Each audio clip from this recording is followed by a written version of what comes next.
First of all, I would like to thank Professor Stefan Verhulst for his invitation. I am very glad to share with you certain reflection I have about profiling activities. I think profiling development is quite crucial in our digital society and puts at risk collective and individual liberties.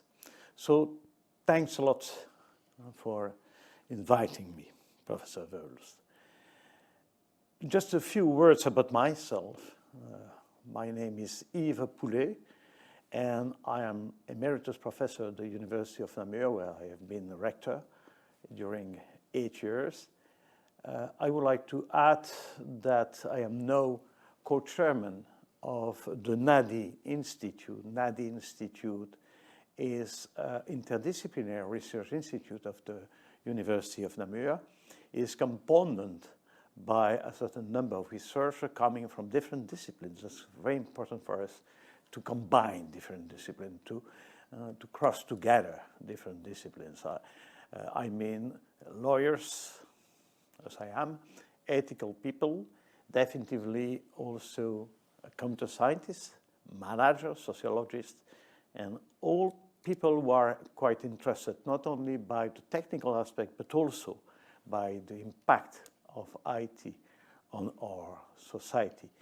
I am also, as you see, associate professor at the Catholic University of Lille, and I am member of the Royal Academy of Belgium. I am also, and that's quite important in that context, I am also chairman of the working group Infoethics, the IFAP, Information for All program, IFAP Information for All program, as developed at the UNESCO for analyzing the ethical problems caused by our digital society. So that's all. So we start, if you want, and first the table of contents. Profiling activities are developing in all spheres of activity. It might be the administration wishing to better track non-offenders, including potential offenders, or to offer more adequate services to citizens. It might be companies that want to know their current or future customer better, offer them new services, or better select their employees. Actually, it might be hospital or medical scientific research institutes fighting against diseases or using the technology for achieving better care. More than 10 years ago, the Council of Europe enacted a recommendation taking into account the first profiling system. First profiling system based on traditional expert system, quite limited in their capacity and based on intrinsic logic, quite transparent. Today, different technologies, Internet of Things, big data, and artificial intelligence applied together are modifying radically the methods and the impact of profiling activities. AI systems often operate with potential bias and errors. They operate in an opaque fashion, combining the functioning of multiple neural networks. They rely on random statistical combination, taking into account millions of data items, and now make possible unprecedented, efficient, and predictive profiling of individual behavior.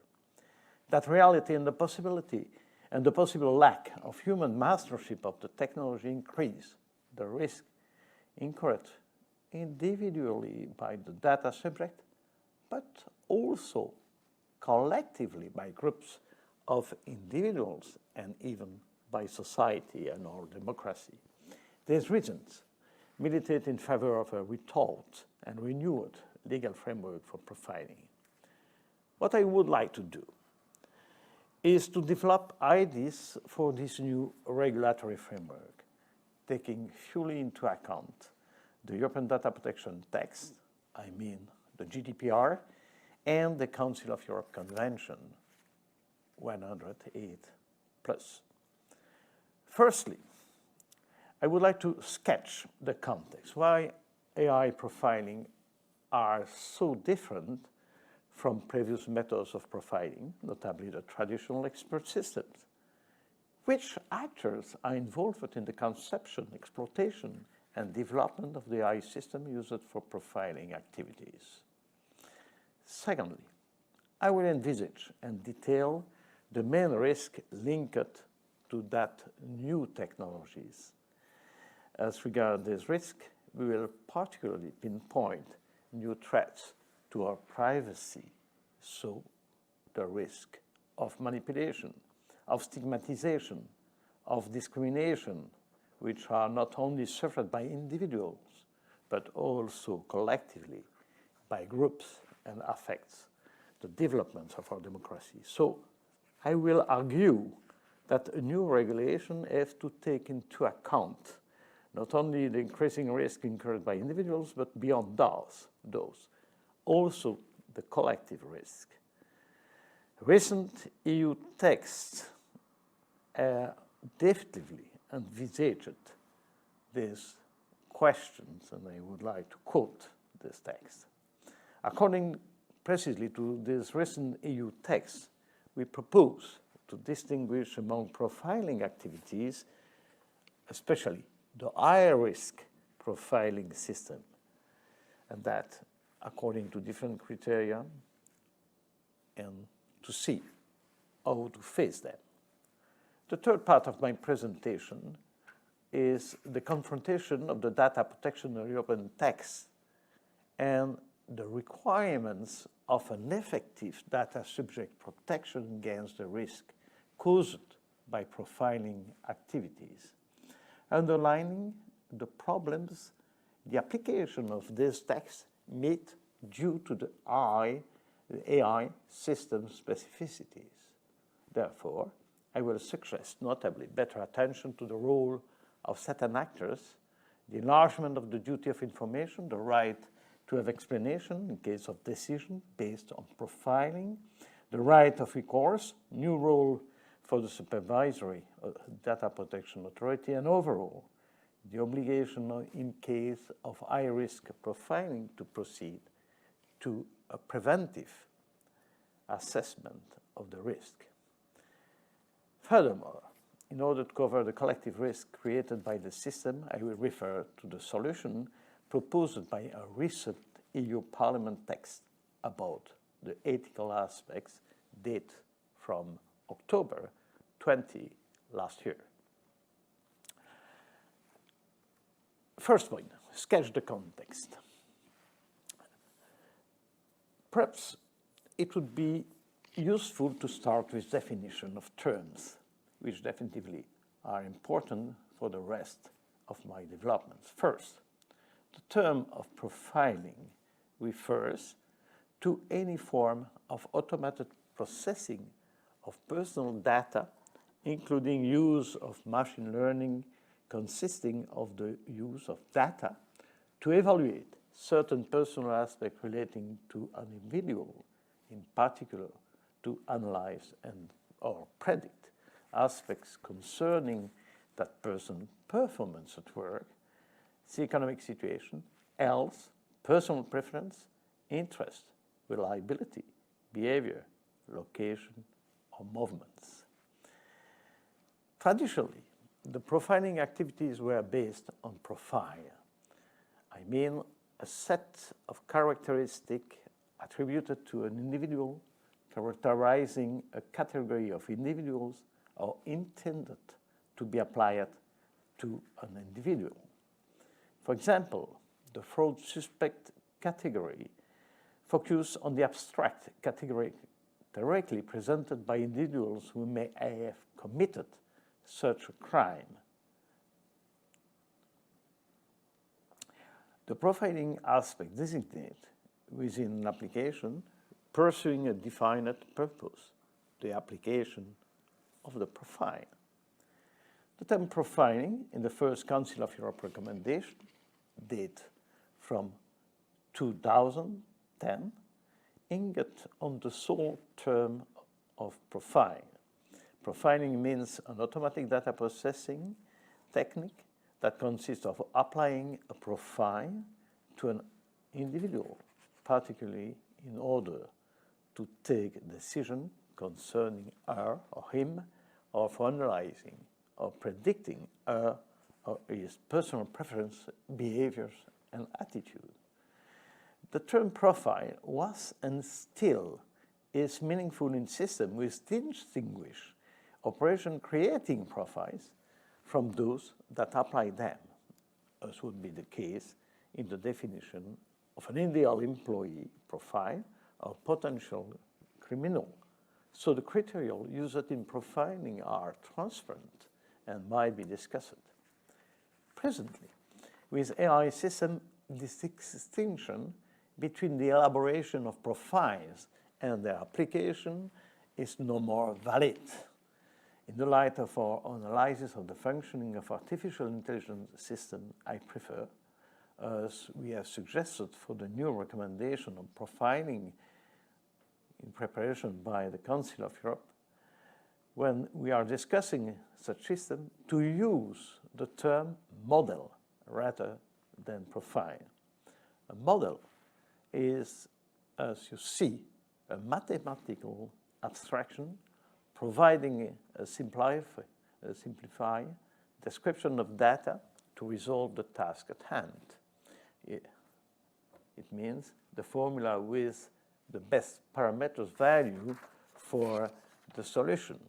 A model is not fixed, but evolves as it encounters more data. It reflects the fact that profiling, which use automated learning methods, does not function through causalism, which deduce or claims to deduce a rule formulated by expert a priori, but rather on the basis of purely statistical and evolutive correlation between a large number of data.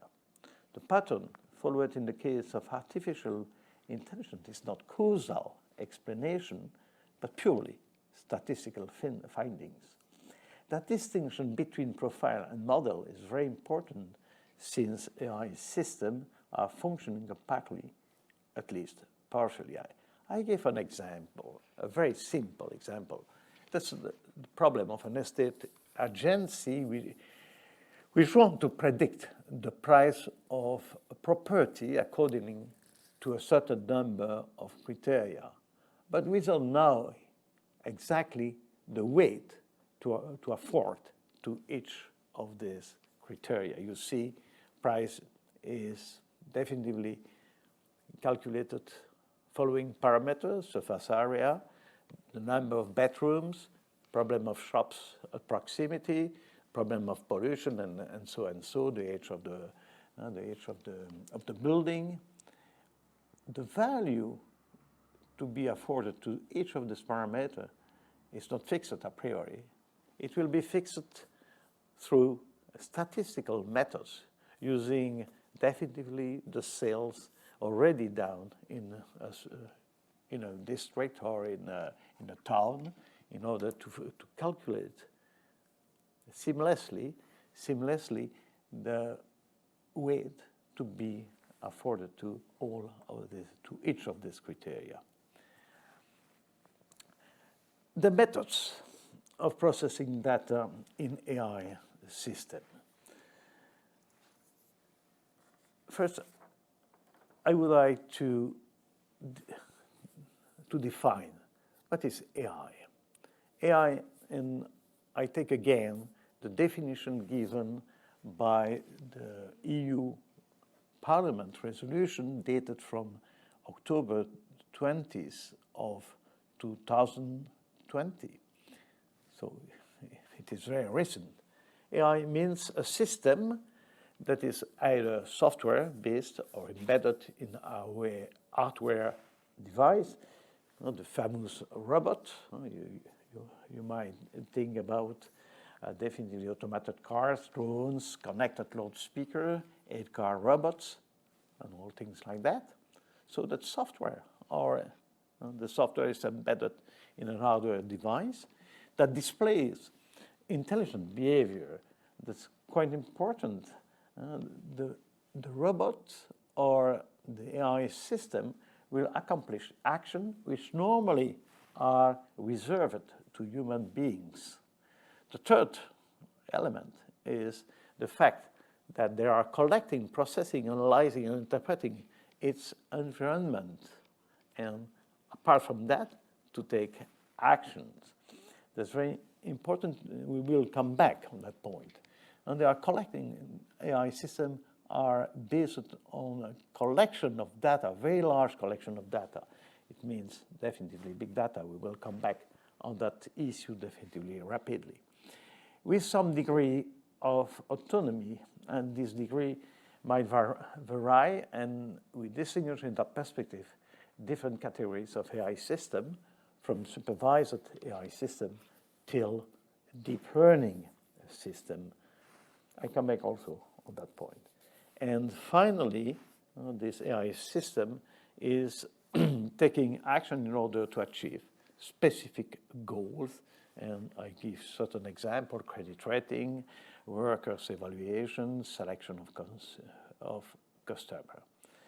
What is important in that definition is the fact that the EU Parliament insists about the importance of analyzing AI system in a broader context, taking into account fully the connected technologies.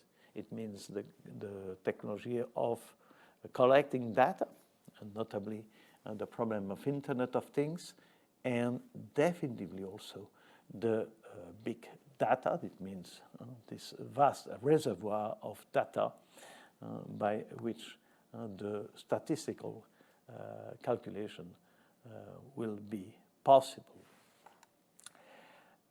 The methods of processing data in AI system, there are a certain number of methods, and I think it's quite important to see how these methods are used in profiling activities. For doing that, I start with the definition of machine learning processing. Machine learning processing means processing using particular methods of artificial intelligence based on a statistical approach to give computers the ability to learn from data. It means to improve their performance in solving tasks without being explicitly programmed for each of them. Let us come back precisely to the methods used by AI systems. I mean, the different methods of machine learning systems. Profiling uses the data available for a person in order to better understand them or infer other information. But when? But how?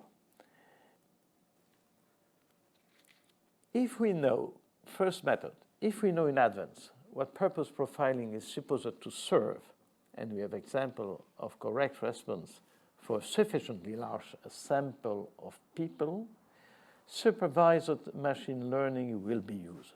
A supervised algorithm is geared to learning the link between the data already available for a person and what the profiling entity wants to be able to say about that person. For instance, in a psychological study carried out on several volunteers, we might, for example, look for the link between the data gathered via questionnaire and their level of stress at work. For this kind of profiling purpose, it's clearly established that a supervised machine learning algorithm will be able to use all the questionnaire obtained and see how to best predict stress level at work based solely on the responses given by each individual. System geared to recommendation based on profiling may also use machine learning. This entails predicting individuals' preference on the basis of other people's preferences, as commonly done on online purchasing platforms or in targeted advertising. Collaborative filtering is a recommendation technique which compares seamlessly the consumer histories of the different users of a service on the assumption that people with similar habits will be receptive to similar products that they have not yet consumed. Numerous variants exist. In some profiling scenarios, it is sometimes difficult, if not impossible, to fully specify the purpose in advance, as the response expected by the profiling system is not known. This is typically the case when the aim is to segment the population of a country, the patient community of an hospital, or company, customers. Groups of people will be formed automatically by algorithm, the point being precisely to learn new things about the citizens, patient or customer concerned in order to have a better understanding of them, to develop service better tailored to them, to identify subpopulation at risk. The unsupervised profiling is very common, and there is a question to what extent it is possible or desirable to precisely define the purpose of profiling. Profiling of this kind is generally intended to explore the data and isolate new knowledge that will then be exploited by humans, often in a preliminary phase. Another form of profiling, where the expected behavior is difficult to predict, is to have what we call anomaly detection, which involves detecting outliers within the population. Exempli gratia, individuals that are significant, different from the rest of the population. Someone who use a service in an abnormal way might be detected, by instance, a case of fraud, or quite simply, someone who should be ruled out of other analyses as they would skew or distort the results. Finally, there are also intermediary solutions in profiling. For example, semi-supervised algorithms can be used to carry out supervised profiling, even if the expected response is known only for a limited number of individuals. This means that a large population of individuals can be used to build a classification model, even though the correct category is known only for a low percentage of them.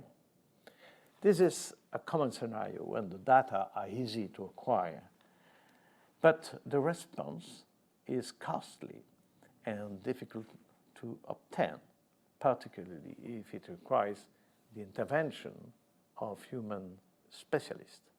This is the case for image processing, for instance. In conclusion, there are many types of algorithms for profiling.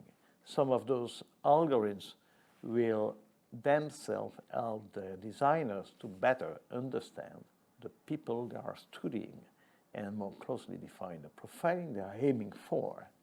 It appears important to take account of this variety in the fact that it is particularly difficult to predict what personal data will be useful in the case, particularly of unsupervised algorithms.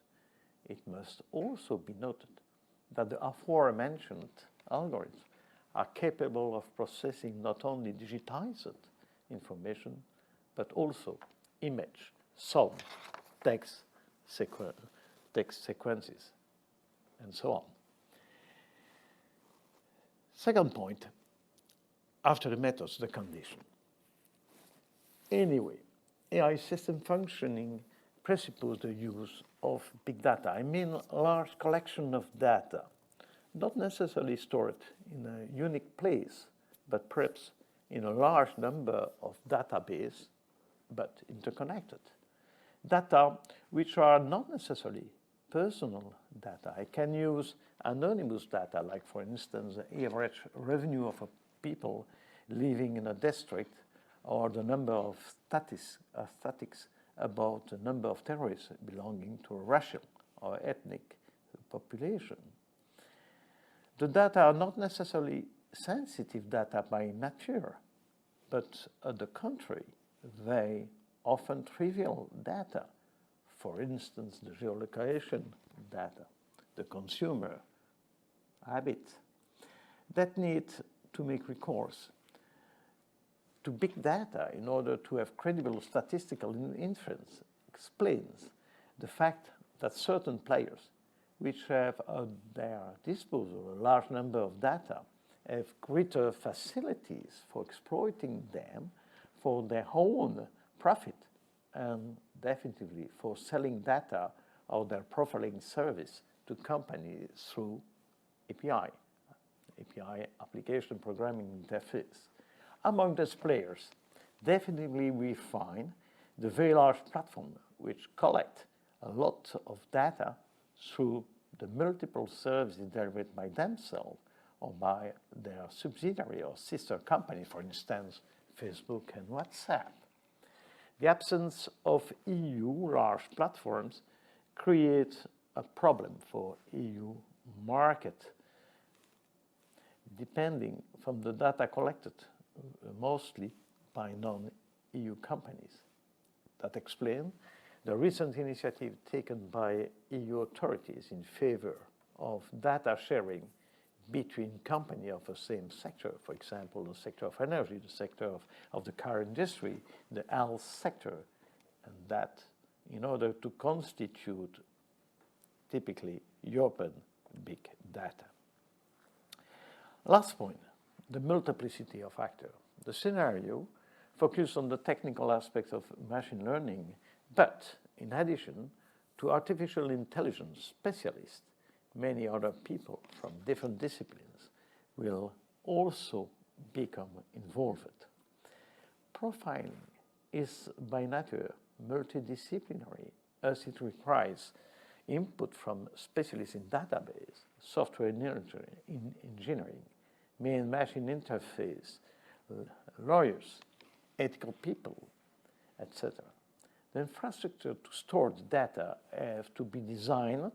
The software system for profiling have to be, with great care, constructed in a process beginning with the analysis of the needs and culminating in system release. The interface for exploiting profiling results must be designed. It must be ensured that the profiling system complies with legislation on personal data, among others. Check that the profiling system contains no bias and does not discriminate against any category of individuals. Furthermore, the setting up of an AI system involves multiple players having different roles. Indeed, data can be derived from various sources, each with its own controllers, while the datasets on which that algorithm will already be running may come from somewhere else. Some basic algorithms are available on the web in open source, while others are purchased from their designers under private licenses. The task of adapting these different components to the needs of a given sector or company is often performed by specialized players.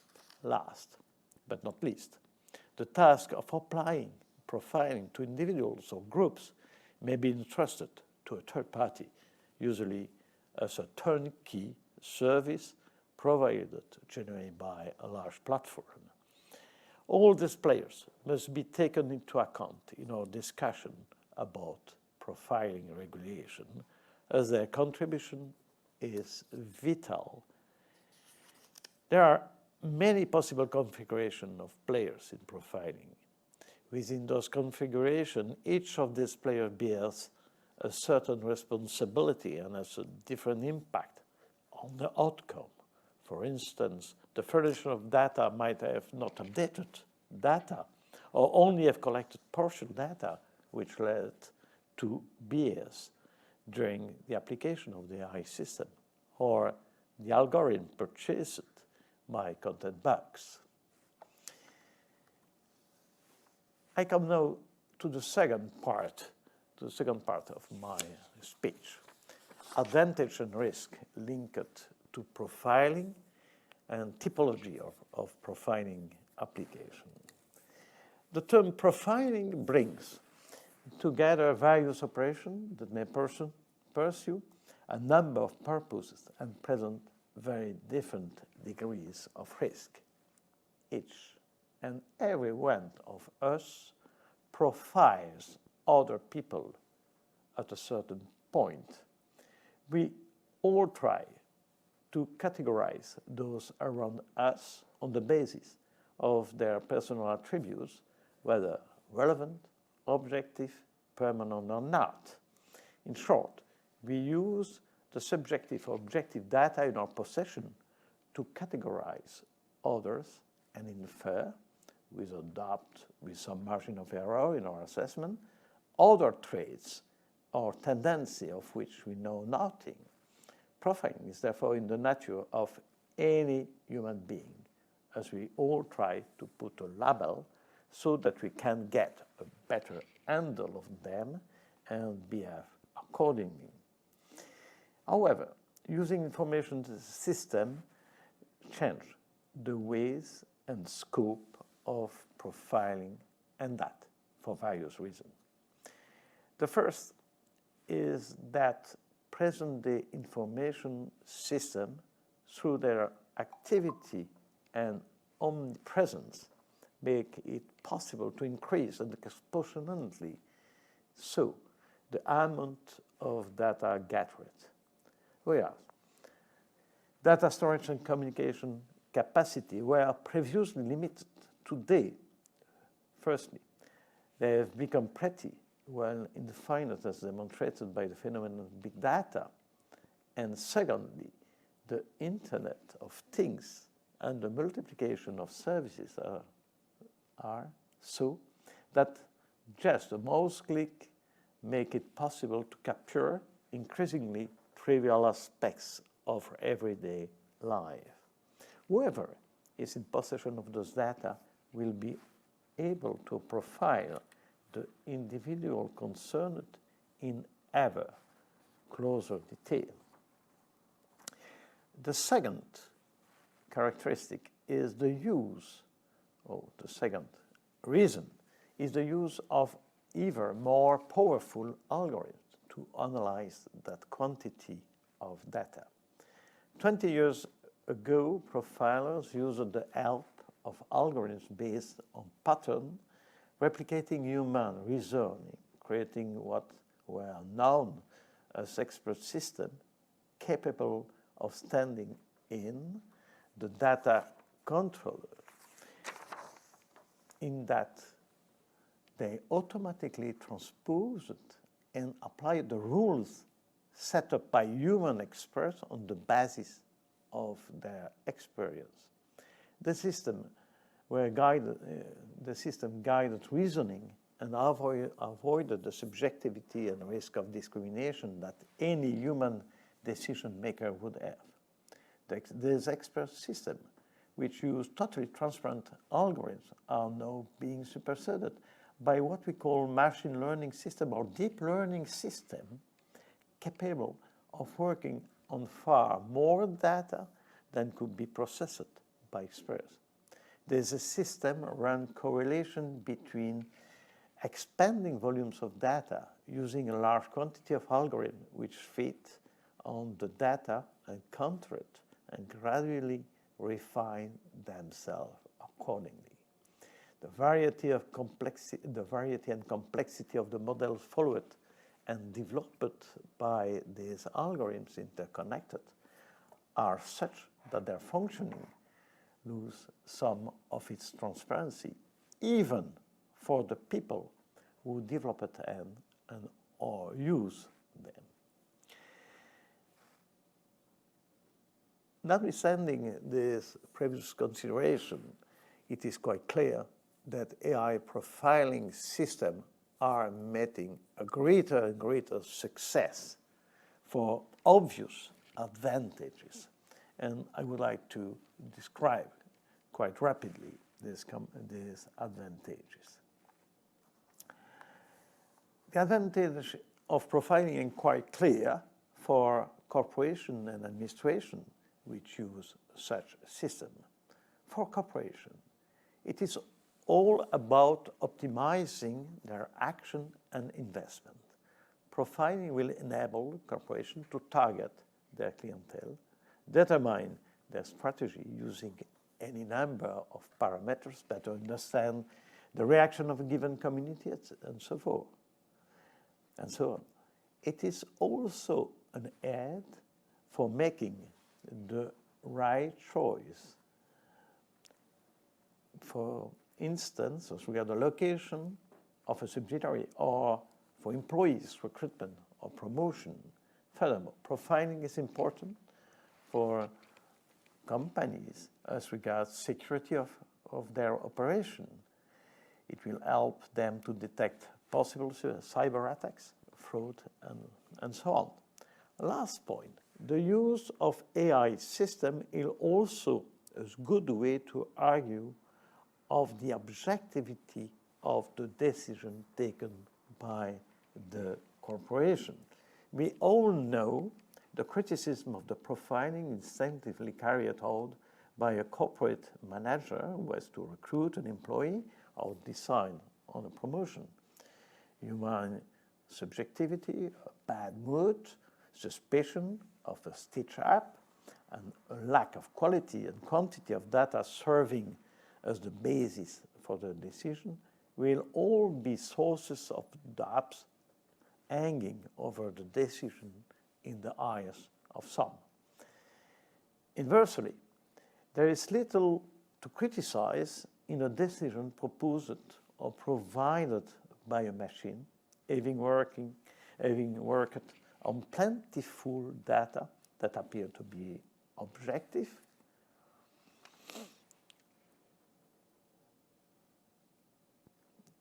and apply it without discrimination to all the candidates. If I take the example of recruitment, it is quite clear that we will analyze a certain number of objective data, like, for example, handwriting sample, a statistic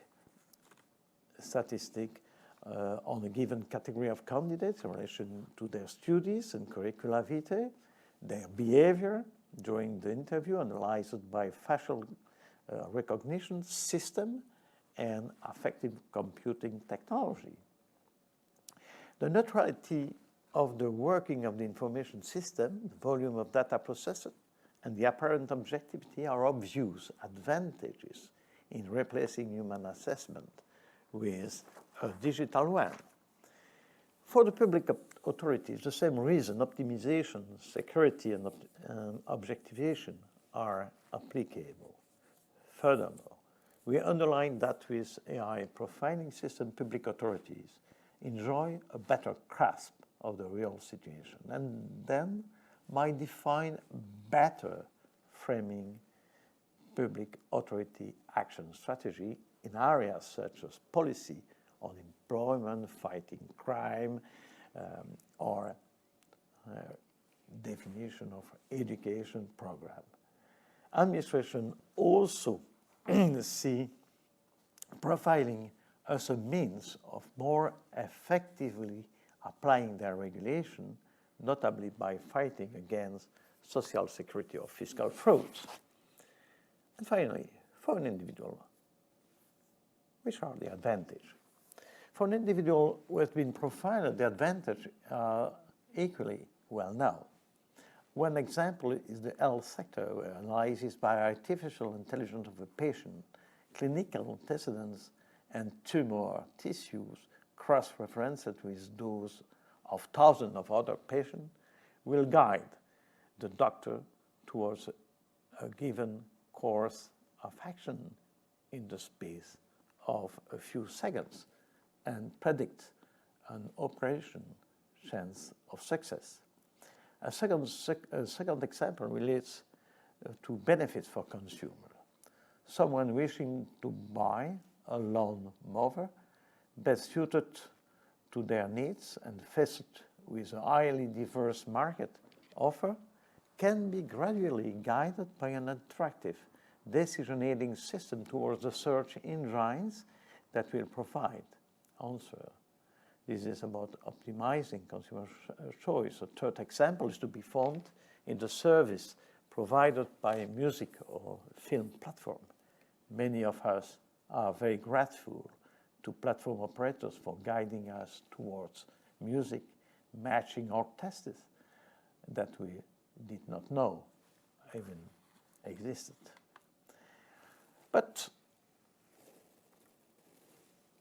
we have also to see the risk linked with the use of AI system for profiling.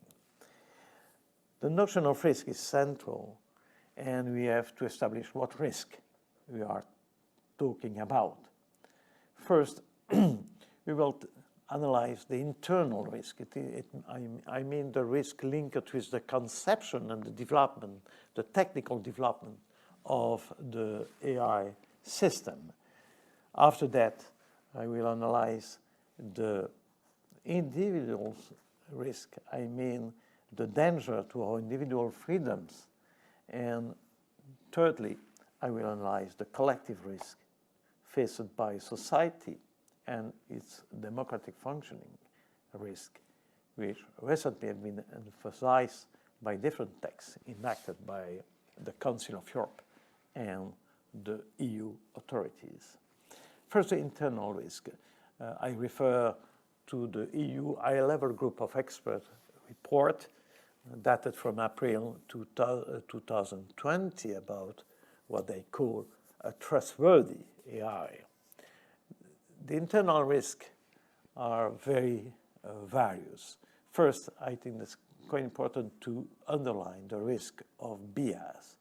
Bias means any prejudice, personal or social perception of a person or group of persons on the basis of their personal traits. I take an example. It is the case of the testing of a system of facial recognition which has been made only on male Caucasian people. And during the exploitation, we take conscious that this system, which functioned ideally for blank people, was unable to detect different people which are black or which are coming from Asian countries. That's typically a bias. We must be sure that we are taking into account all the data which are necessary for dealing with the problem we want to solve with the AI system. The second problem is the errors in all IT activities. There are risk of error in programming, and as regard AI system, it is also the case. The problem of opacity has already been developed.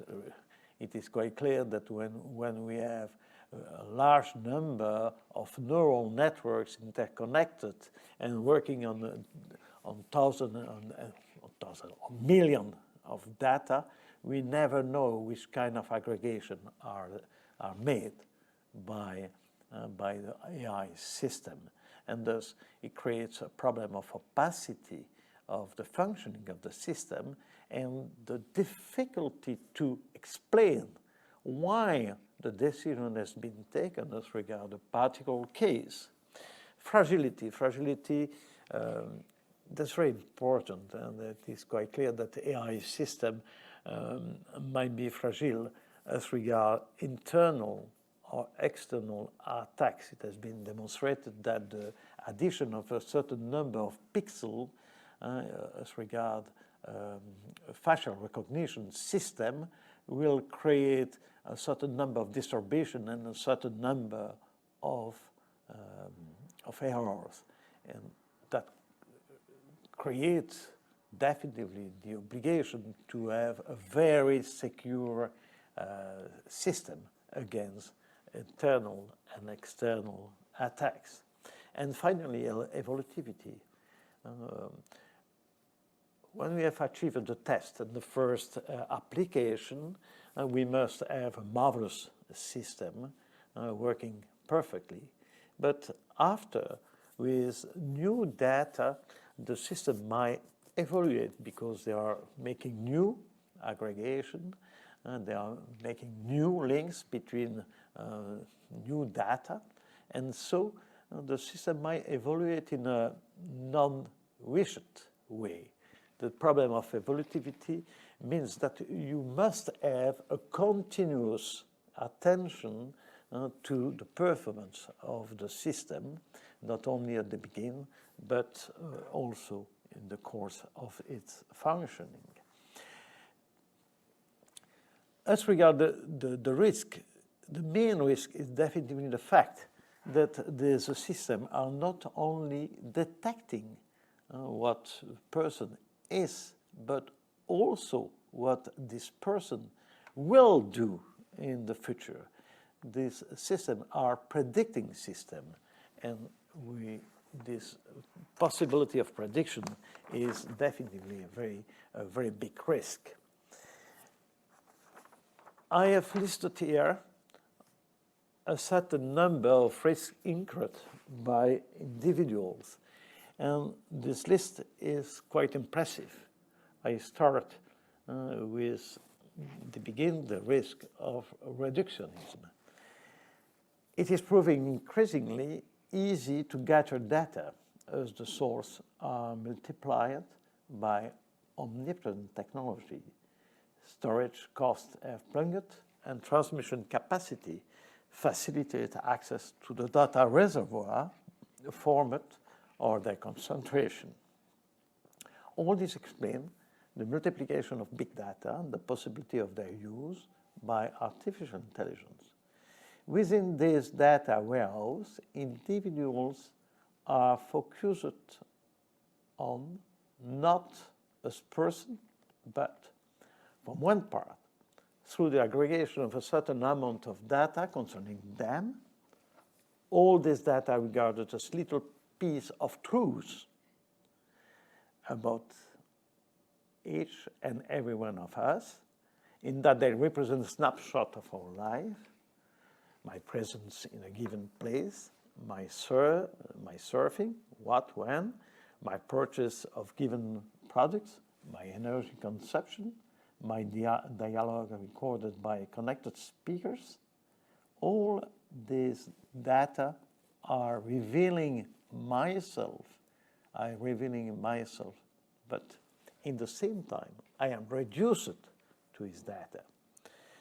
From the other part, we are focused not as person, but as data by the fact that the correlation of all the stored data with similar data collected from other individuals or anonymous data specific to the entities or groups to which I belong are more important than my specificity. So I am data because I am only analyzed through the data. I am originating, and secondly, I'm more and more not envisaged as such as person, but in comparison with other person. So the truths reflected by the data grabbed from live events are further compounded by statistic with data relative to other person, it is difficult to deny that someone might be a con man, the perfect candidate or a person attracted by certain advertising or political party, if their profile, or rather the model used, shows that 95% of people with the same profile have the same potential or inclination. In short, in this alchemy of algorithms, the individuals becomes an aggregate of data taken out of context and is reduced to being nothing more. Second risk, the risk of decontextualization, the risk of taking data out of context. Respecting context, the areas of trust in which a piece of data is transmitted by the data subject is fundamental in our society. The use of the same platform, social network, or search engine in our various activities, presence of certain platform operators in various activities through their branches, enable this platform to cross-reference the data transmitted in different contexts, and so to break down the boundaries which individuals wish or may wish to lay down between the different areas of their life. For instance, I am acting as academic professor, but I am also acting as a football player. I am also acting as husband and member of a charitable association. All this sector, I would like to maintain the separation between all this part of my personality. The risk of stigmatization. Computer memory is, or at least seems, unlimited, going well beyond the capability of human memory. It keeps trace of our past, or of certain events in our past, which we would sometimes prefer to forget. This computer memory, which is so useful for processing in the area of profiling, creates the risk of people's stigmatization for their entire life. An insurer could keep the trace of a customer illness indefinitely. A bank could keep a note of an unpaid credit. The risk of disintegration of the private sphere and the risk of unlimited surveillance.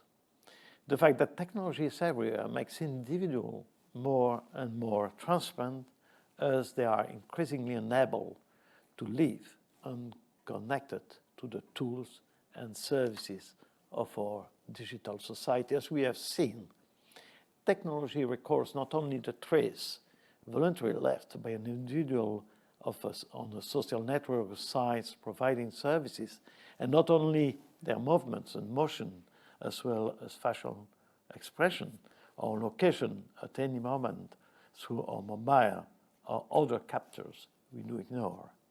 Using the data captured through AI system and also by affective computing, this technology is designed to know, or rather guess, or predict our emotions and sentiments. And I'm sorry, I come back to this phrase. So there are more and more data used by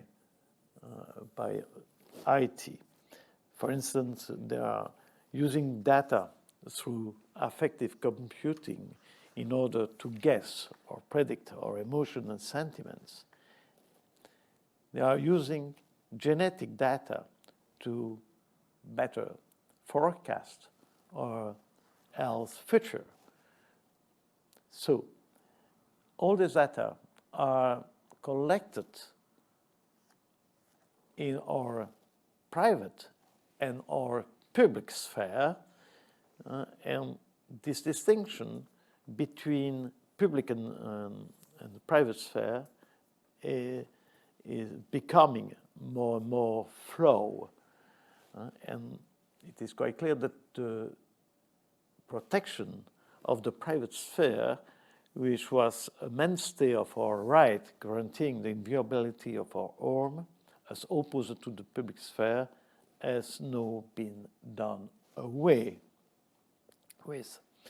The protection of one physical abode as inviolable was traditionally viewed, and by the law too, as something that was fundamental for the construction of an individual personality, the notion of home, a place where we could be free and out of other side, has also been turned upside down by technology developments that are driving the abolition of the distinction between public and private sphere.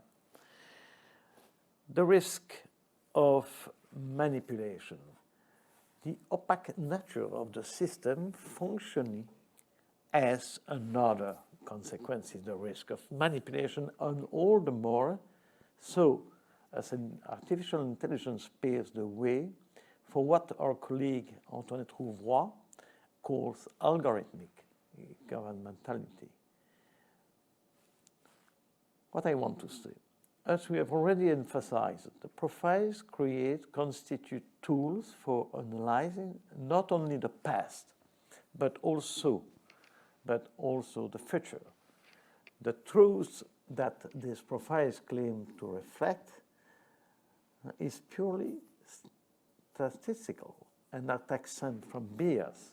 So, the profiles are valuable as a means of predicting future behavior. We can see obvious sign of this manipulation and what we are calling nudges. For example, the AI system will suggest to a driver the best route to take, to a researcher how they can increase the hash index, to the head of municipality, the unsafe or no-go areas where policing is requested, to a minister of education or teacher, the criteria whereby, in theory, children could success at school, to judge the risk of a perpetrator reoffending, or the ruling most closely in keeping with the law, or rather what has already been ruled as such, to read the books that they are bound to enjoy, and so and so. Are all these manipulations reprehensible? Of course not. Salesmen have always practiced bonus dolus without this being thought as reprehensible. It might even be seen as a benefit for future customers by giving them more information or even meeting their need for guidance in a market that is ever more complex, that an ever wider range of product. Manipulation is reprehensible only if it represents an abuse of circumstances. I mean, that's a definition given by the Belgian legislation, a manifest imbalance between the service provided as a result of one party abusing the circumstances linked to the position of weakness of the other party. Manipulation is punishable if it constitutes an abuse of the weakness of other people. Manipulation can have far greater ramification when a profiling system is used for political ends in order to target voters with the right message, which may end convincing them to vote for a given cause. The Cambridge Analytica scandal showed that this may be possible. Here the risk is not so much individual as rather collective, in that it touches of our notion of democracy. Risk of dehumanization, the ability to reason and take decision for oneself that man could entrust to machine, could result in replacing human reasoning forged by dialogue and consideration of others with an automated mechanism. This gives rise to major ethical concerns. As can be seen from preparatory work, Europe's lawmakers have indeed become worried about this kind of automation and the reduced role played by human people, and ultimately by the human being. It has been a question of balancing, from one part, the risk of human decision-making with everything that comes with it, admittedly subjectivity, overemphasizing, poor judgment in the decision process, and from the other part, the advantages of human decision-making with its possibility of correction, dialogue, and giving reasons. A further concern is the fact that the developing automation of decision-making processes is engendering quasi-automatic acceptance of those decisions as valid and pertinent, and in turn a divestment and abdication of responsibility by human decision makers. Last but not least, the risk of discrimination. Finally, the possibility of automated reasoning being tainted by what is conventionally known as bias has long been argued. This bias, whether deliberate or not, may result in discrimination.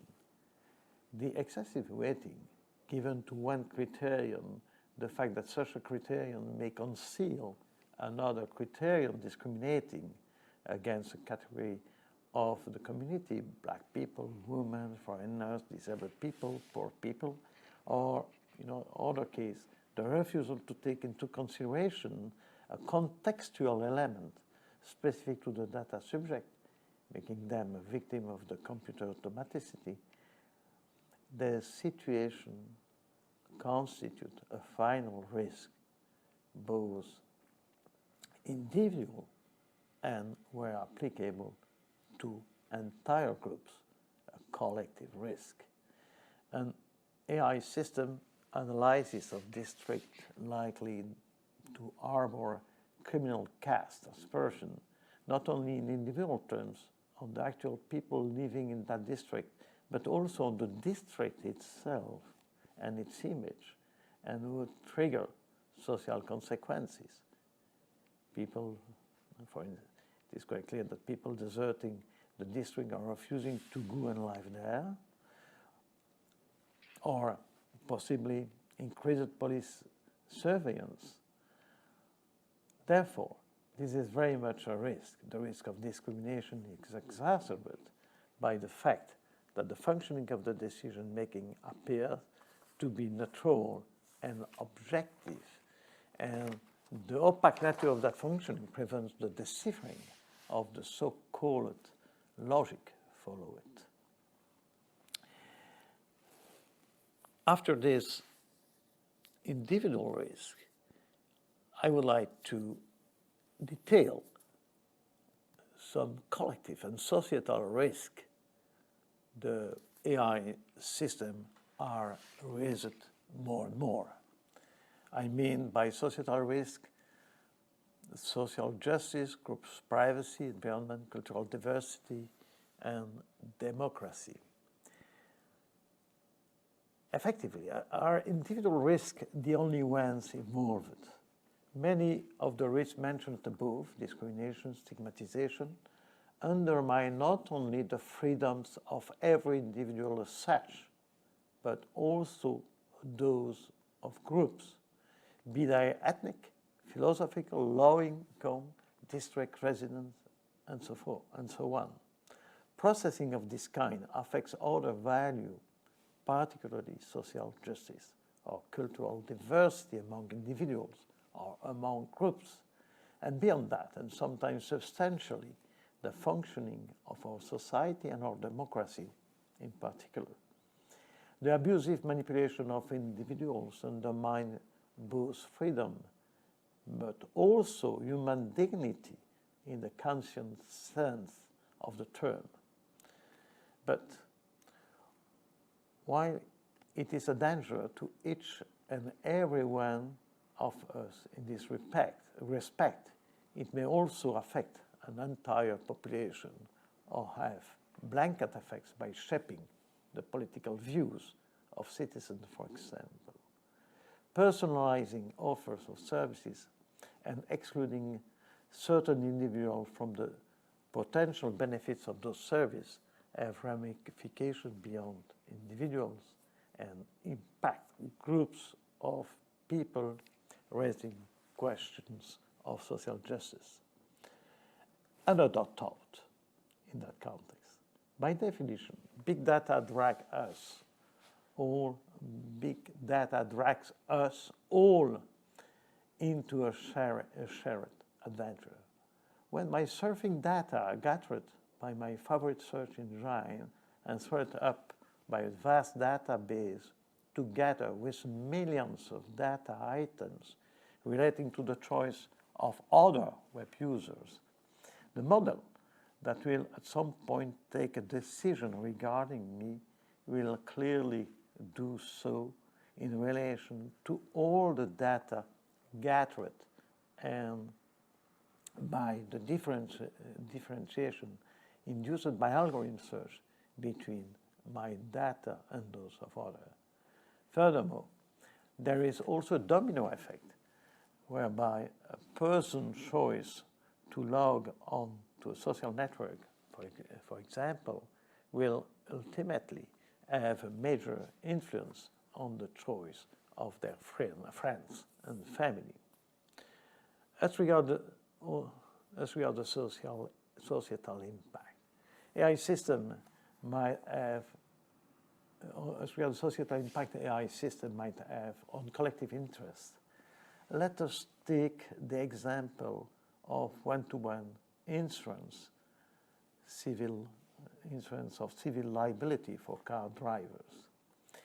Thanks to AI system coupled with the analysis of data received by sensors placed within the car insurance are now in the position to propose premiums calculated as close as possible to the risk associated with the personality of the motorist and the characteristic of his car. I can imagine that I personally will have interest to be so profiled and will consent easily to place a sensor in my car to take benefit of the system. But from a societal point of view, that one-to-one insurance puts the sacrosanct principle of risk sharing, a mainstay of our insurance system, under huge strain. It is quite remarkable that the traditional data protection or privacy issue, in the narrow sense of the term, are transcended in this way. We could say the same thing of an artificial intelligence system intended to predict the chances of children doing well at school, or the risk of domestic violence against children within the population that would give weighting to certain data. The risk posed by this identification are not just individual, but they are collective too, as there is a danger of stigmatizing certain types of community. The necessity of broadening the concept beyond those which are targeted by the data protection legislation has to be envisaged. Different recent texts are enlarging to the ethical debates. There's collective risk, and they have broadened the spectrum of risk to be taken into account. I quote, the OECD recommendation adopted by the OECD Ministerial Committee in May 2019. AI actors should respect the rule of law, human rights, and democratic values through the AI system lifecycle. These include freedom, dignity and autonomy, privacy and data protection, non-discrimination and equality, diversity, fairness, social justice, and internationally recognized labor rights. UNESCO is doing the same by mandating an expert group for drafting an international convention on ethical aspects of AI. Council of Europe has nominated an expert group on AI and ethics. This expert group, called CAI, in order to do the same. Definitively, through ethical aspects, we are going broadly beyond the data protection and the individual liberties concerns.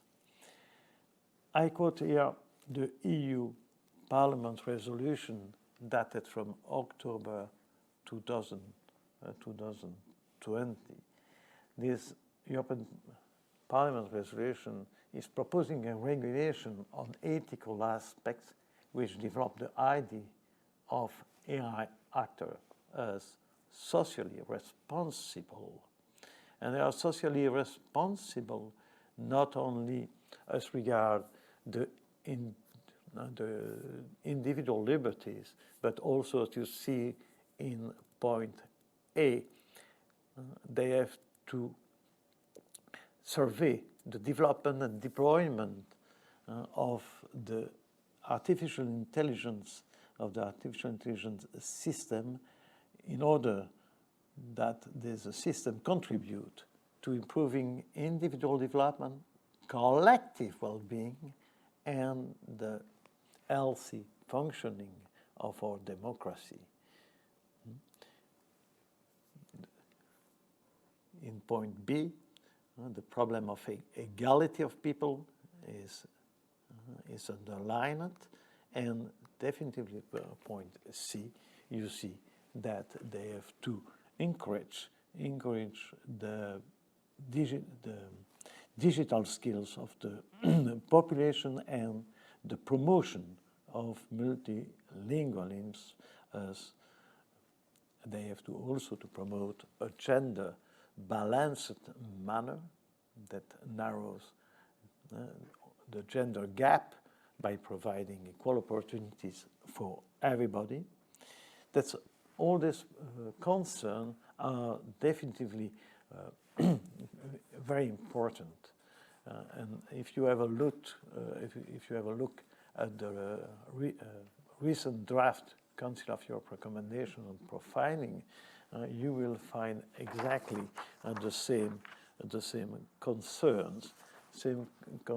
You see that we have not only to fight against individual risk, and especially the risk of manipulation, and we have to promote the autonomy of human intervention. We will see that after in the last part of the speech, when we will have a look at the regulation of profiling. But also, as you see, recommendations are emphasizing the collective risk. You see the principle of non-discrimination, the imperative of social justice, cultural diversity, and democracy. And you see it is a main point that profiling processing must contribute both to the well-being of individuals, but also to the development of an inclusive, democratic, and sustainable society.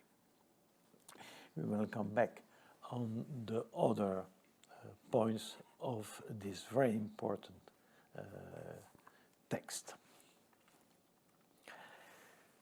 I come now to a short classification of profiling activities. the first question is definitively the idea, the principle behind this classification. The principle behind this classification might be defined as a principle of regulatory proportionality. All profiling activity do not present the same degree of risk and do not justify the same legal requirements according to the purposes pursued. Member states should ensure, I quote the text of the recommendation of the Council of Europe, the draft recommendation of the Council of Europe, member states should ensure that the regulation of profiling processing operation is kept proportionate to the purpose they pursue, to the nature and gravity of the risk incurred by the data subjects, the targeted groups, and the general interest. So we might distinguish different profiling activities. First, as regard the purpose they are pursuing. The first purpose is definitively the pre-contractual phase and the idea of having a targeted advertising. I would like to insist about the fact that more and more we are going from targeted advertising to exclusion and adaptative pricing system. It is quite clear that targeted advertising was probably the first application that springs in mind when it comes to profiling. And the one-to-one advertising seeks to match the personality and needs of the recipients as closely as possible in order to reach consumer more efficiently. In many cases, the recipient of the message will find the chosen ads sent to him as more useful, even when it is legitimate. However, the manipulation that is interesting to all advertising is exponentially greater here, as a message may be communicated in a covert, in the form of information more than advertisement, or in a misleading way. The recipient is unaware that the message comes from a third party and not from the website he is visiting. The manipulation will be all the more potent, furthermore, in that your profile will pinpoint your innermost self, playing on your emotion, inclination, including sexual ones, your race, even your disabilities or opinions. The danger is particularly acute because in complex AI systems such as deep learning, it is difficult to make the models transparent, and the risk of manipulation is definitely hard to detect, prompting to talk of black box. Customer targeting can nevertheless have complementary objectives. Adaptative pricing combines an estimate of the intensity of demand for a given product with the profile and offers different internet users different price based on this variable. Another purpose is to select potential contracting parties by preventing some people from viewing certain messages or eliminating others by making offers that are ludicrous. When I profiled case in the United States, Facebook was sued when a lettings agency used Facebook profiling service to screen out inquiries from prospective tenants or buyers belonging to certain groups, African, people with low incomes, LGBT, and so on. In the field of employment too, it is uncommon for candidates to be selected on the basis of data. They have been analyzed by a machine, including using affective computing, and that, according to criteria which will have been articulated to a greater or lesser degree when using the profiling system. Profiling as regards contractual phase. I will be very rapid. The purpose of this profiling in this case will be to evaluate the partner. But this evaluation will itself have different objectives. It might be the evaluation of the contractual performance of an employee. In connection with a promotion or dismissal. It might be the possibility to evaluate the credit value of a customer in the context of a bank trying to decide how much to lend or how much to charge in premiums or to determine customer profitability. Alternatively, there may be financial order risk to be assessed when evaluating a partner, whether a business or individuals, in order to decide whether it is worth continuing the relationship. Third types of profiling activities, there's the marketing of data or profilings. Holders of big data may be tempted to offer profiling service to third party, either a simple provider of data or in response to requests from the customer. In that case, they will develop the necessary algorithms and apply them to the data given by this customer. The big data holders will then make the person profiled available or offer to perform themselves whatever operation the third party requires.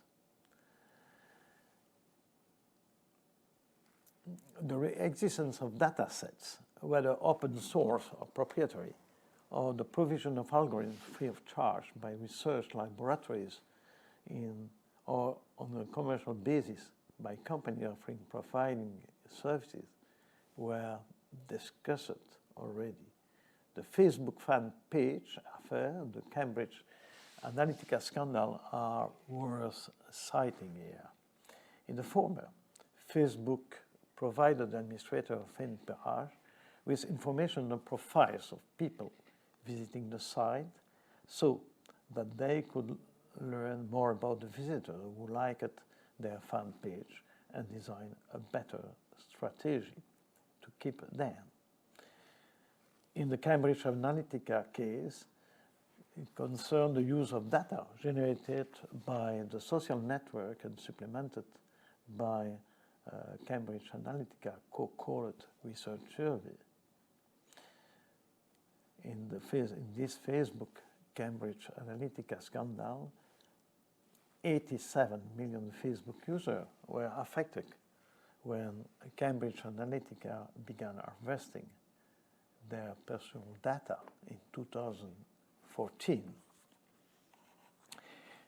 The data were used to influence voting intention in favor of politicians who paid for a Cambridge Analytica service.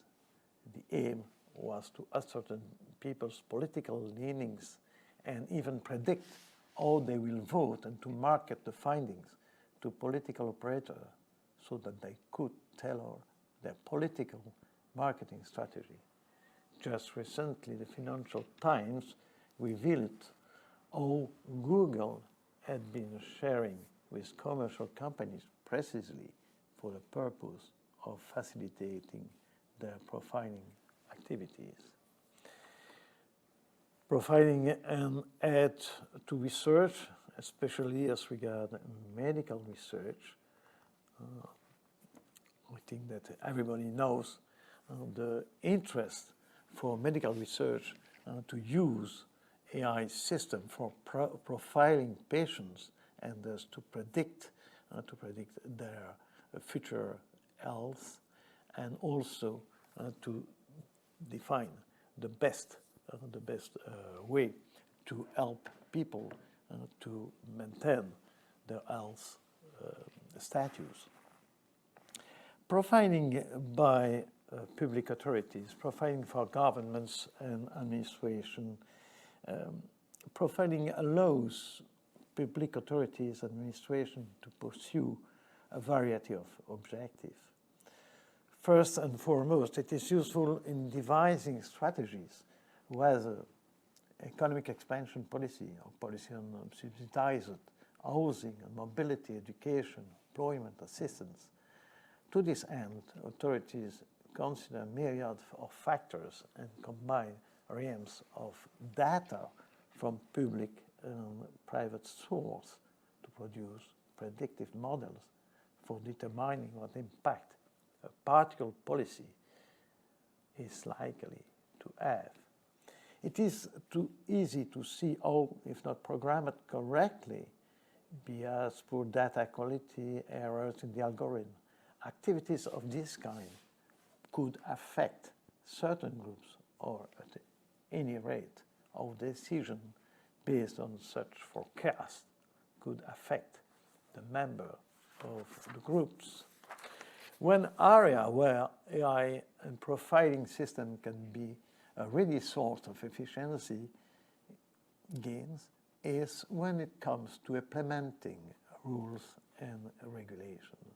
As part of a philosophy of benevolent government, where the state plays a proactive role with respect to its citizens, such a system can be used not only to spot or even select people who could benefit from special assistance, or to ensure to the students to receive the best possible advice about education pathway and programs.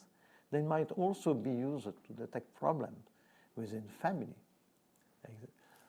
example, child abuse, or even to find social security fraudster or tax evaders. Predictive justice, which is intended to replace judges, is also worth mentioning in this context, insofar as any dispute can be profiled according to the many and varied characteristics of the case, and that analyzed in the light of previous decision. The second classification is more recent. That's the classification by the importance of the risk incurred by individual or society. It is our belief that not all profiling should be regulated in the same way. Profiling needs to be regulated according to the gravity of the risk engendered and the implication of the processing for the data subjects of society. That notion of high-risk processing has been introduced for the first time by the General Data Protection Regulation to justify the obligation for data controllers using the system to conduct an internal privacy risk assessment. EU Parliament's proposed regulation on ethical aspects of AI is also using the notion of high-risk processing, and that in a broader significance. First, they are using that not only as regards individual, but also societal risk. Secondly, the annex of the proposed regulation defines the concept by defining an exhaustive list of the sector and purposes which lead to the qualification of processing using AI system as high-risk processing. This processing must be must be subject to a risk assessment conducted by external auditing company or directly by national ethics supervisory committee. As regards profiling activities, recently the notion has been taken again by the Council of Europe recommendation on profiling. You know that these recommendations are still in discussion, but the draft recommendation defines the notion as follows. The expression high-risk profiling may refer among those profiling whose operation entails legal effects or a significant impact on the data subject or on the group of persons identified by the processing. For instance, that it might be the problem of terrorism risk, or definitively the problem of credit value, or the problem of education. First point. The second point, profiling which, because of the target public or the context of the purpose of profiling, particularly the possibility of abuse, of misuse of the disequilibrium of information power, notably when it concerns the minors and vulnerable people, involve a risk of affecting or influencing the data subject. We have here the fight against manipulation of data subject by profiling system.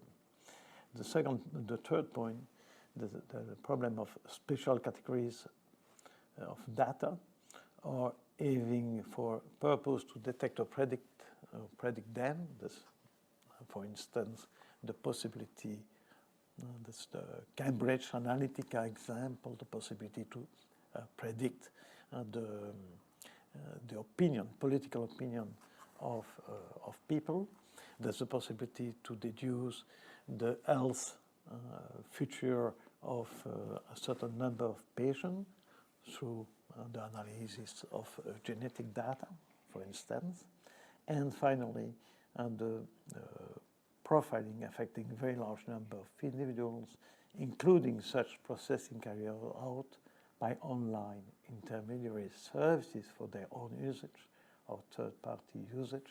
It is there the problem of the very large platforms which have the possibility to collect a lot of data and offer to third party a certain number of profiling service.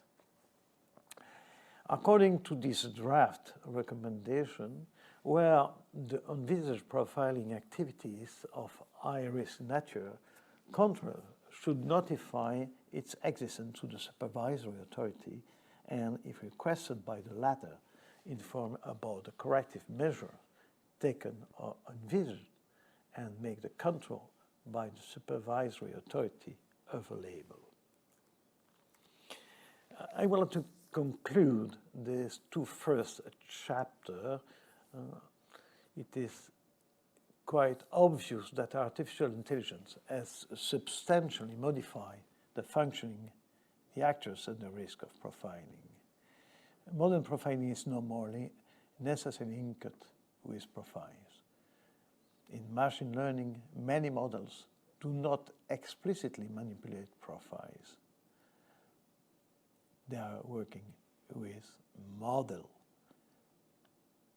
Furthermore, modern profiling are using big data and complex algorithms, including deep learning systems, which multiplies risk of bias and errors.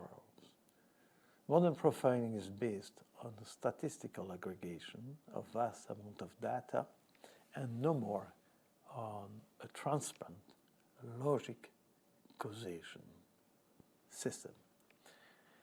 Modern profiling is functioning apart from complex and unpredictable interaction of a large number of neural networks. The problem is opacity of their functioning. Modern profiling implies multiple actors whose roles and liability must be precise. Modern profiling amplifies the risk faced by individuals due in particular to its predictive capacity. But beyond this individual risk, modern profiling creates collective risk, and in particular risk of discrimination, groups' privacy, according to unforeseeable criteria. Thanks a lot for joining me again. We have developed a certain number of definitions explaining how profiling systems are running, are developed, the actors, the risk linked to this profiling system, and definitively we have enunciated the fact that there are not only individual risk but also societal risk.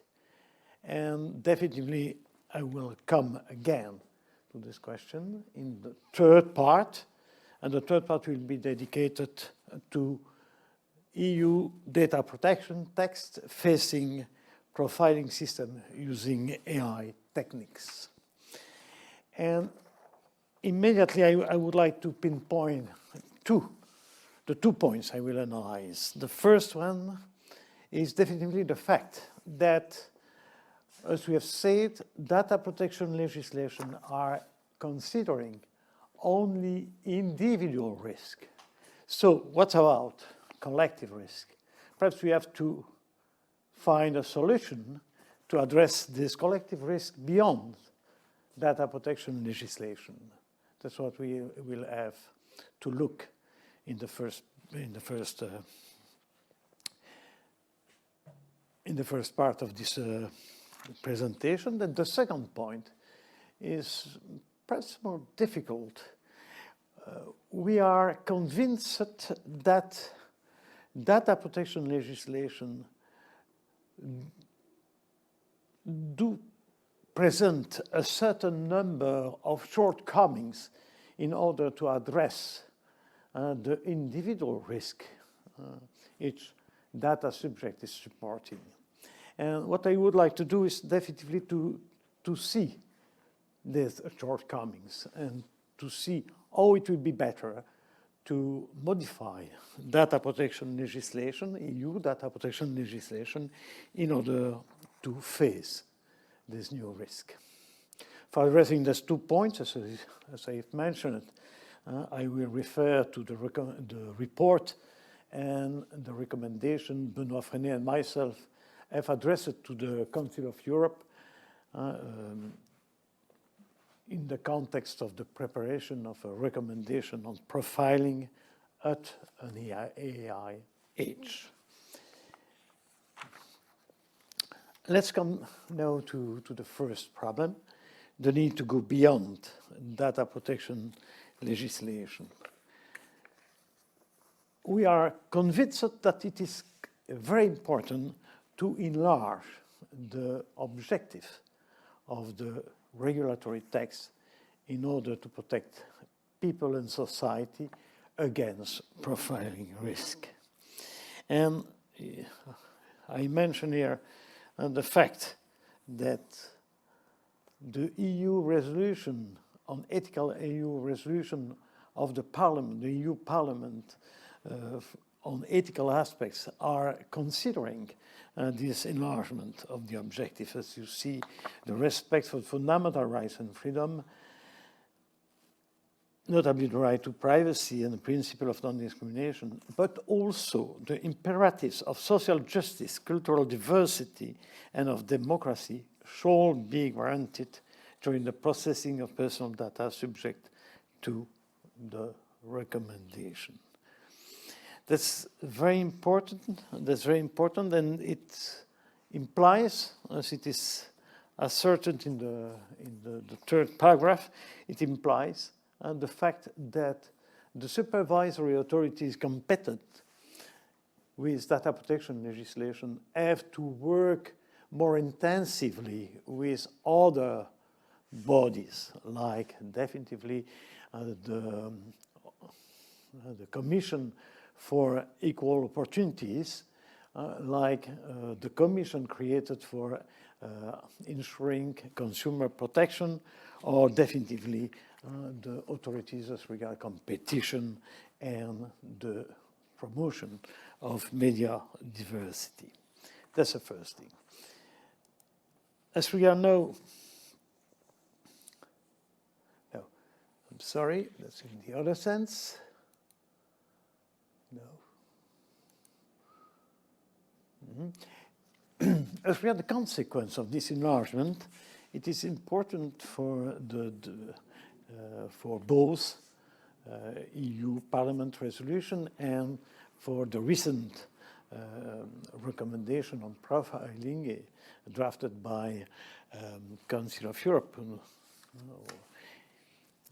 to develop what we call an a priori evaluation of the risk.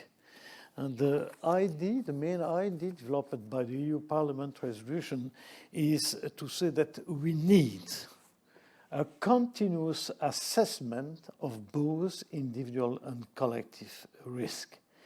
And this continuous assessment must be done by qualified and adequately knowledgeable professional and must take into account various impacts, including their legal, social, ethical, and technical dimension. That's the idea, to have a multidisciplinary evaluation of risk. As regard the problem of certain AI system, notably the problem of deep learning system, it is quite clear that we have to ensure a certain number of quality, especially the problem of transparency, and the obligation to have what we call a human interface between the person who is subject to the decision and the decision maker. And finally,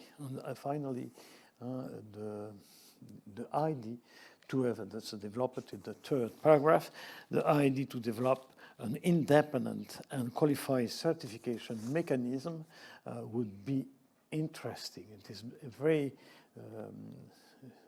interesting to have label certification which might be opposed to the different profiling system in order to discriminate between certain software which are certified and which a priori creates a presumption of good development, and the other one which must be evaluated quite seriously by this organization, independent and multidisciplinary.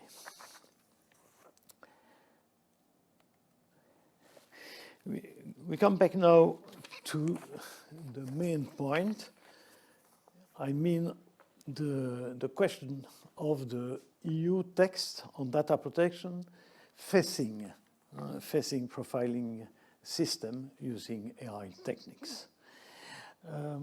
I see a lot of shortcomings, and I will start with the problem of definition and going after to the main principle of legitimacy as regard the processing, and after that we will see the rights of data subject as regard this processing, and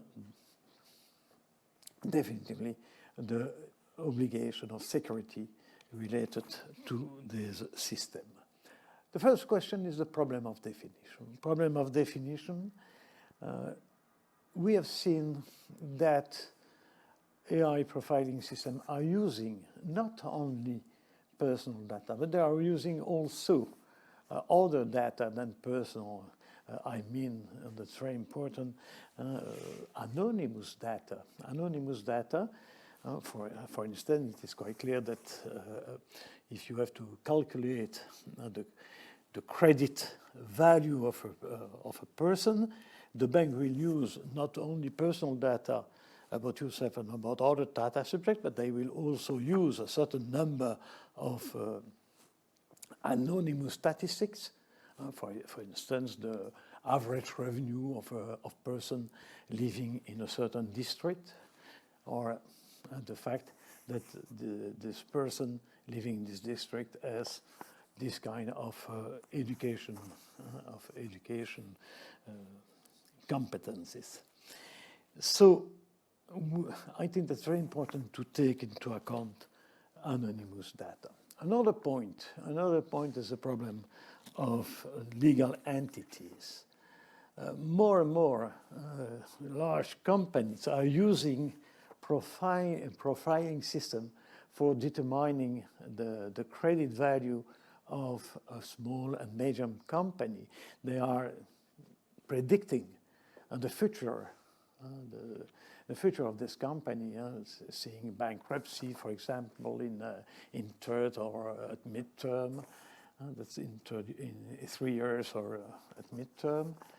So I think that if we want to consecrate the freedom of undertaking, it is very important that the profiling of small and medium enterprise would be regulated. It does not mean that you have to extend data protection legislation to legal entities, but it means that certain rights afforded to data subject, physical data, natural person, must be also given as regard profiling system to legal entities. I mean, definitely the right to inform it, the right of access. I think it's very important that the quality of data will be assessed and so and so. Okay. A third point is the problem of the definition of sensitive data. Traditionally, sensitive data are defined by the nature as such of the data. It is quite clear that you have data if the data is related, if you have sensitive data, if the data is related to your else status. It is quite clear that the data is sensitive if it is about your racial origin. The problem with profiling is you might deduce from trivial data, from non-sensitive data, definitely you might deduce sensitive data. I take an example. It is quite clear that Cambridge Analytica was considering the data exchanged within the Facebook network, and there were not sensitive data per nature. But apart from this analysis, Cambridge Analytica was able to deduce the political opinion of this person. So that's quite important to have a definition of sensitive data, not by nature, but by purpose of the processing. The second problem of definition is related to the actors. We have seen that in order to build up a profiling system, you need a lot of people, of actors playing different roles. As we have seen, you have a certain number of actors who will furnish the data, other will furnish algorithms, other will furnish what we have called turnkey application in order to determine the person to be profiled, who the right profiles. So you have a lot of people, and it is not clear that all these actors will be qualified.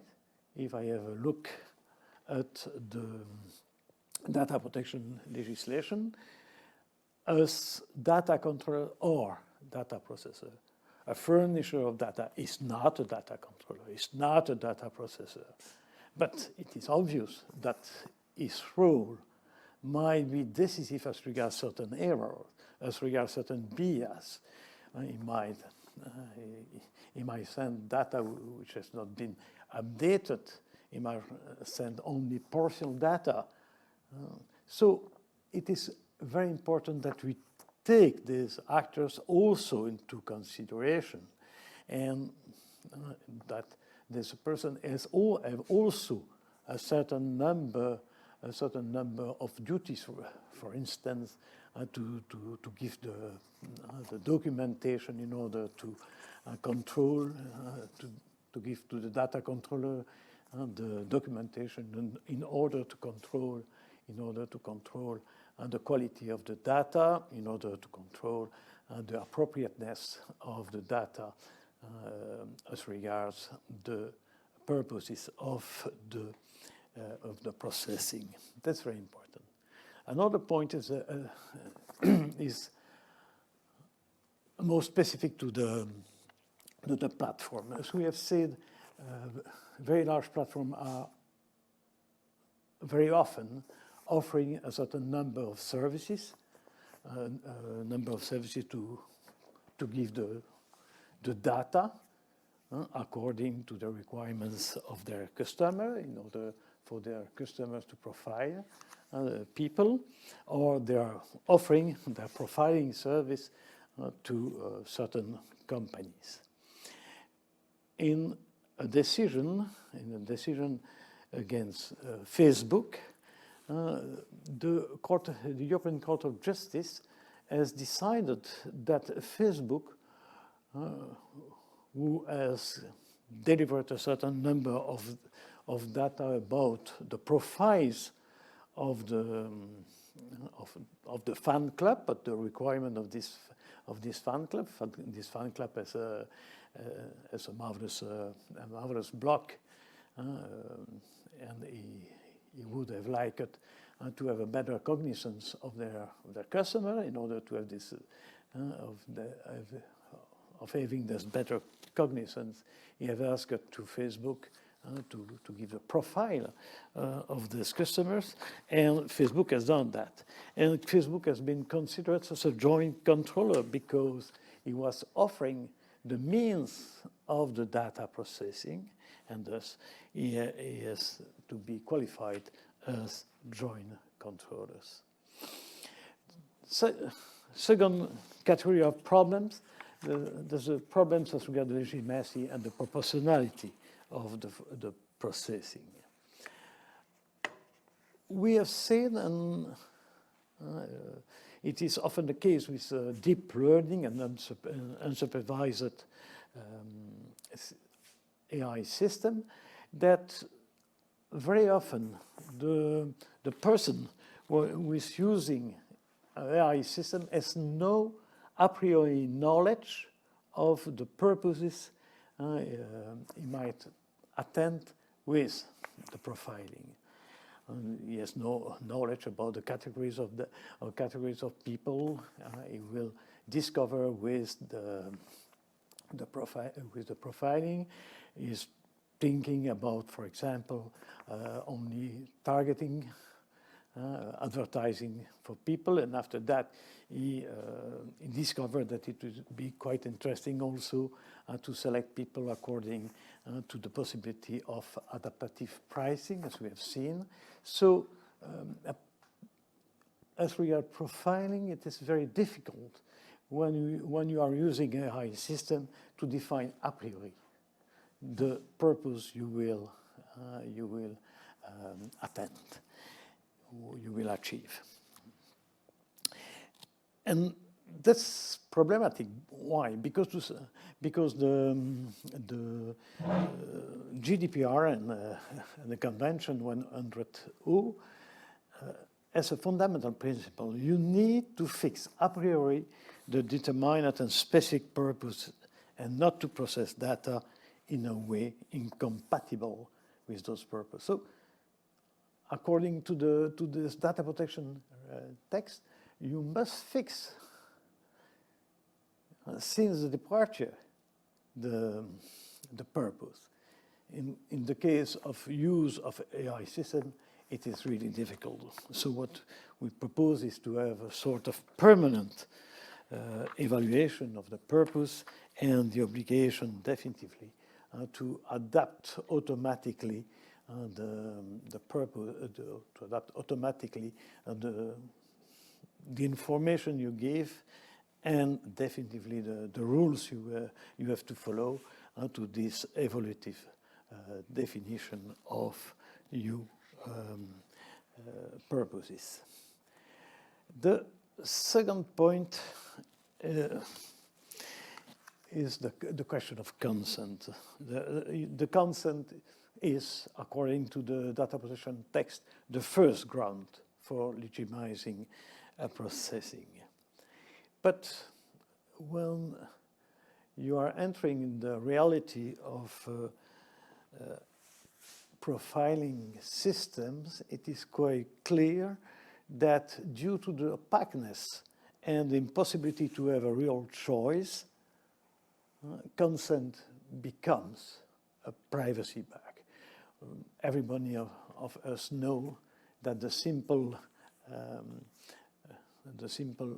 click on "I do accept" is the only way to manifest your consent in most of the website you are visiting. And it is quite clear that this consent is not informed, it's not free, because you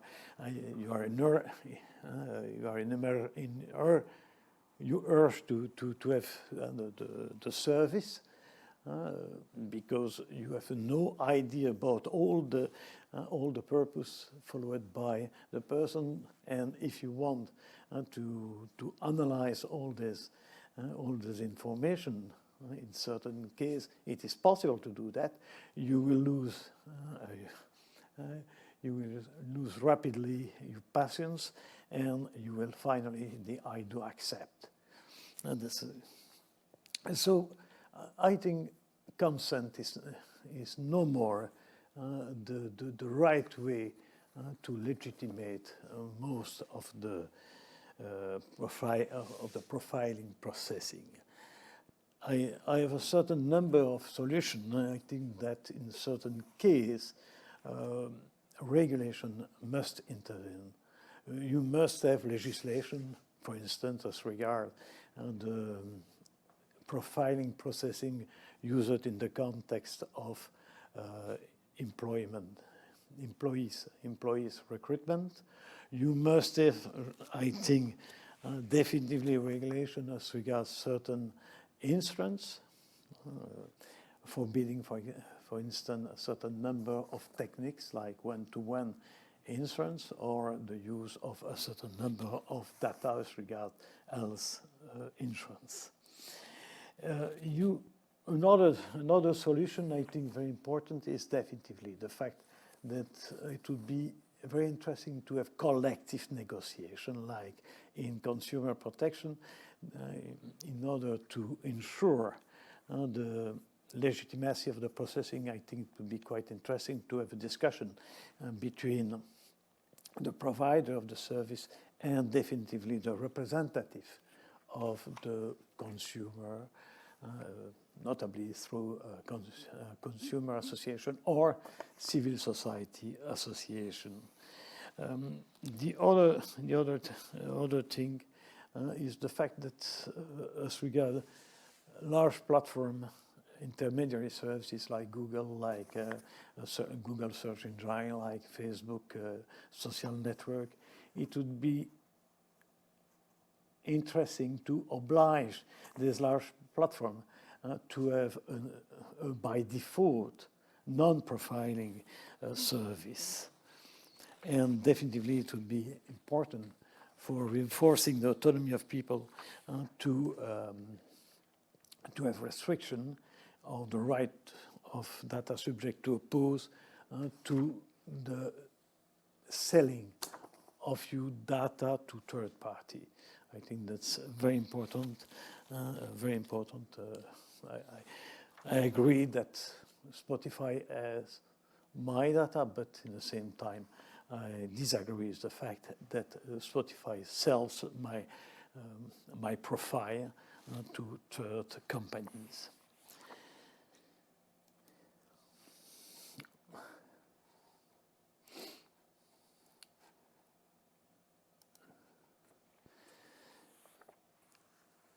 Always as regard the problem of the legitimacy and proportionality of the processing, the last point, and that's a very important point.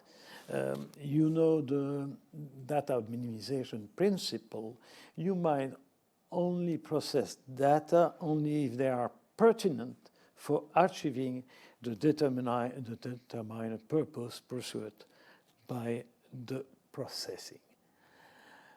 That's really a problem when you are speaking about profiling system, especially as regards deep learning system, because the system are using a lot of data without knowing, as we have said, without knowing exactly their relevance and they are keeping them for potential future use. I take a stupid example.